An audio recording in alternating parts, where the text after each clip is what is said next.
In a bold coup d'etat, a small group of Egyptian army officers led by Major General Nagib seized Cairo government buildings overnight.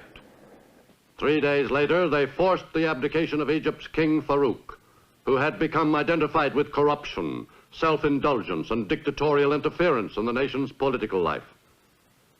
To millions of jubilant Egyptian peasants, known as Fellahin, General Mohammed Nagib is a hero.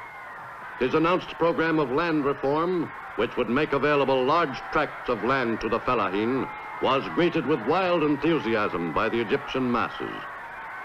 Burdened with a succession of inefficient and corrupt governments, the Egyptian people see in General Nagib, here on an inspection trip along the Nile, a fulfillment of their dreams for a strong, honest man who could introduce a new and better era in Egypt's history.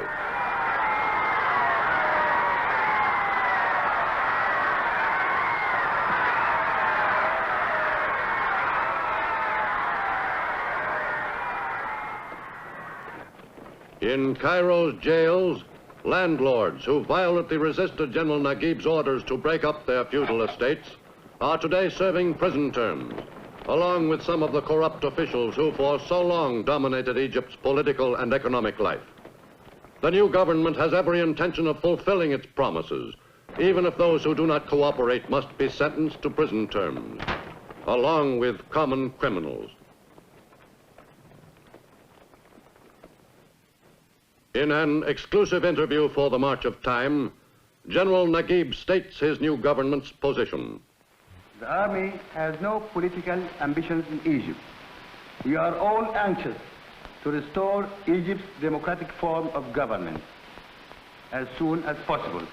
But first, it's absolutely necessary to induce Egypt's political parties to free themselves once and for all of their corrupt elements. We will do our best to restore a high standard of life for all our people and give them a good established government which will maintain justice for all. Much of the new government's support comes from newspapers like Cairo's Akhbar al-Yawm, or News of the Day.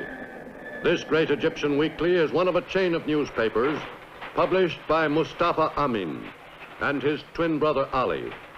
Combining journalistic showmanship with a crusading spirit, the Amin brothers are two of the most influential figures in the Middle East.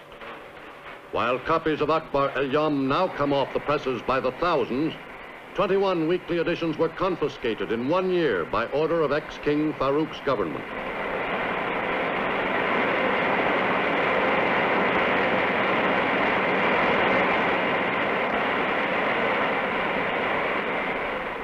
Akhbar al-Yawm is the paper of the Egyptian Fellahin.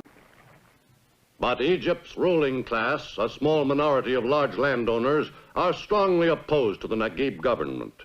Today, their traditional life of luxury is threatened by Nagib's edict, limiting all land holdings to 200 acres per person. Seeking a broader democracy, the new government affronted men like this landowner, who wishes to remain anonymous, by abolishing the Egyptian titles of Bey and Pasha, thus eliminating the aristocracy as a class.